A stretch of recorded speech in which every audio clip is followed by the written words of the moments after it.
You already know something is different about you.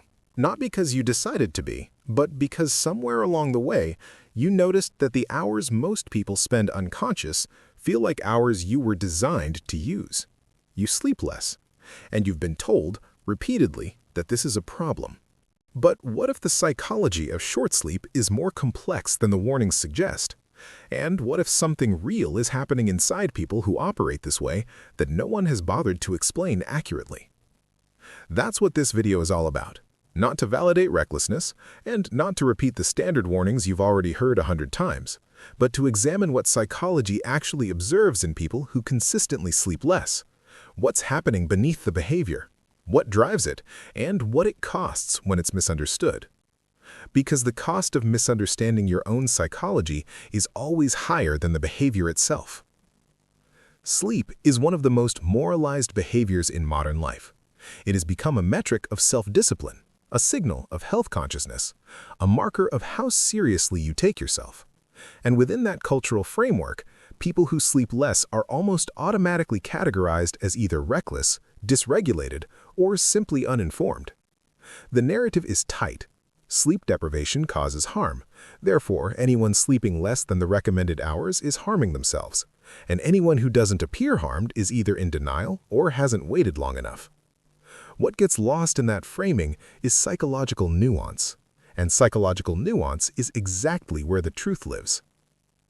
Clinical psychology recognizes that sleep behavior, like most human behavior, is not uniform across individuals. There is a documented population, small but real, whose neurobiology genuinely requires less sleep to achieve the same restorative function. These individuals wake not from discipline or insomnia, but from completion. Their sleep architecture is different. The time spent in slow wave and REM cycles is compressed, not absent. The body does in 5 or 6 hours what takes others 8. This is not a rationalization. It is a recognized physiological reality that psychology takes seriously, even when popular health culture does not. But neurobiology is only one layer. The more psychologically interesting question is this: what happens to a person's inner life when they consistently have more hours of waking consciousness than the people around them? The patterns you operate within often run quietly beneath conscious awareness. For people who sleep less, whether by constitution or by the quiet internal pull of unfinished thinking, those extra hours create something that is rarely named accurately. They create an extended inner life, time that exists outside the social day, time that belongs to no obligation, no performance, no role. And for certain psychologies, that time becomes not a side effect of short sleep, but its entire unconscious purpose. Jungian psychology offers a useful lens here. Every person carries what Jung called the persona, the face worn in social life, the version of self that meets the world's expectations and absorbs its demands. The persona is not false, but it is partial. It selects, it presents, it manages, and the energy required to sustain it across a full social day is real, even when invisible. Sleep, for most people, is the break from persona maintenance. The world goes dark, the performance pauses, and something more interior is allowed to surface in dreams, in the loosened quality of half-sleep, in the way the mind moves when no one is watching. But for people whose waking hours extend beyond the social day, those who are awake at 2, at 3, at 4 in the morning while the rest of their world is absent, something else becomes available. The persona dissolves, not in sleep, but in solitude. The hours before dawn are hours in which there is no one to manage impressions for, no role to perform, no expectation to meet. And within that space, a different quality of thought becomes possible, slower, more honest, more interior. Psychologists consistently observe that highly creative, highly reflective, and highly introverted individuals often report their most cognitively meaningful hours as occurring outside the standard social day. Not because they are night owls by romantic preference, but because those hours offer something the daylit world cannot: psychological privacy. This is where the misinterpretation deepens. When someone sleeps less and uses those extra hours productively, reading, creating, thinking, working through something internal, the behavior is often praised as ambition or discipline. When someone sleeps less and simply exists quietly in those hours, doing nothing legible or impressive, the behavior is labeled anxiety, insomnia, or avoidance. What clinical psychology recognizes, and what this distinction misses, is that unstructured inner time has its own psychological function. It is not always the symptom of distress. It is sometimes the condition under which a person processes experience that the occupied social day does not allow space for. Not every psychological integration happens in therapy or in conversation or in sleep. Some of it happens in those quiet, unaccounted hours when the mind is allowed to move at its own pace toward its own conclusions. The cultural demand that all waking time be either productive or restful, that the only legitimate use of consciousness is either output or recovery, reflects an industrial model of human psychology that was never accurate and has always been uncomfortable for certain kinds of minds. And here is where the emotional cost enters. When a person's natural rhythm consistently falls outside this socially sanctioned norm, something begins to happen internally that is more significant than the sleep question itself. They begin to absorb the cultural narrative about their own behavior. They learn to explain themselves, to justify their hours, to preemptively defend against the concern of others. They learn to perform normalcy around sleep in the same way they may perform other kinds of social compliance. Not because they believe the performance, but because the alternative, which is to simply exist in their own pattern without apology, feels socially costly. This is a form of emotional conditioning. The behavior, sleeping less, may be entirely functional for the individual, but the social pressure to conform to a different pattern, repeated often enough, begins to generate low-grade internal conflict. Not the conflict of someone doing something wrong, but the conflict of someone being told they are wrong about their own experience. Therapeutic practice often reveals that one of the most persistent sources of psychological distress is not the behavior a person has, but the gap between how they actually function and how they believe they are supposed to function.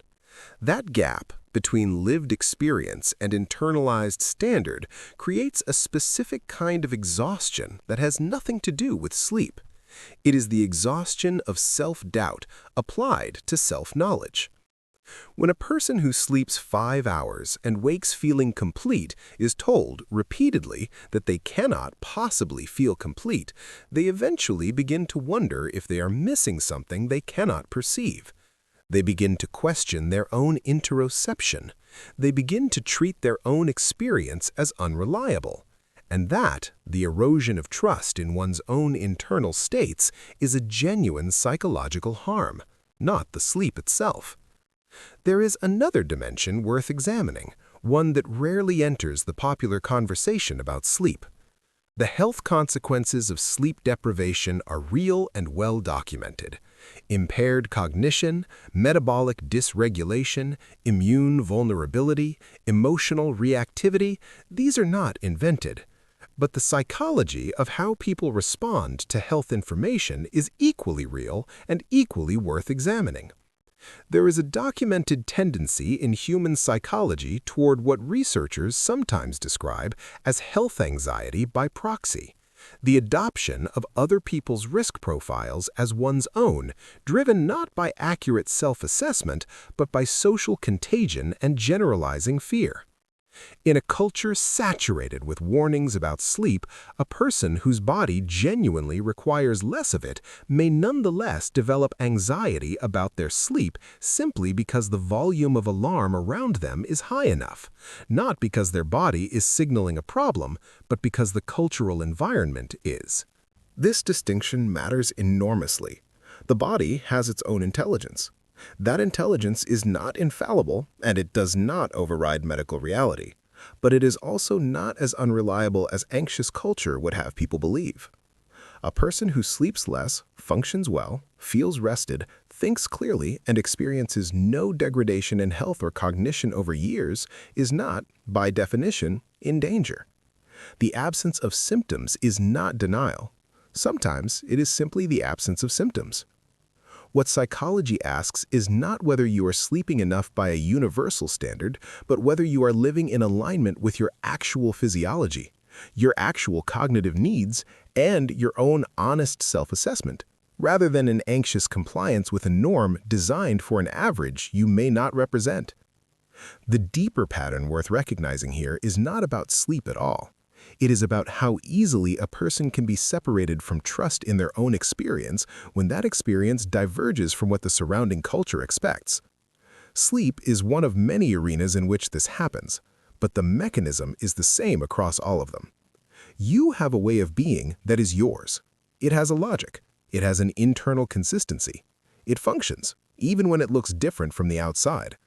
And the work of psychological maturity, what individuation actually points toward, stripped of its more abstract language, is the slow, often uncomfortable process of learning to trust the internal evidence of your own functioning over the external noise of generalized expectation. This is not a defense of every behavior.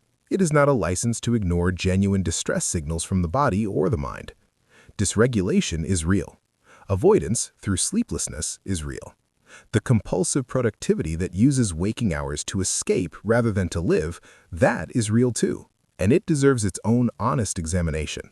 But the person who sleeps less because their biology runs differently, who uses those extra hours for the kind of inner life that the occupied day cannot hold, who feels not depleted but quietly whole in a pattern that makes no sense to anyone watching from the outside, that person is not broken. They are simply living in a body and a mind that did not consult the average before arriving. The question psychology asks is not how many hours you sleep. It is whether you are awake, truly awake, to the difference between what your experience actually tells you and what you have been taught to believe about yourself. Those are not always the same thing, and learning to tell the difference is, in itself, a form of health that no sleep study can measure. If this video offered you something worth staying with, take a moment to like it. It helps more people find content that treats them as psychologically intelligent. If you want to continue exploring the deeper patterns of how the mind works, subscribe and turn on the notification bell so you don't miss what comes next. And if you know someone who's been made to feel wrong about how they function, share this with them. Sometimes the most useful thing you can offer another person is the precise language for something they already knew.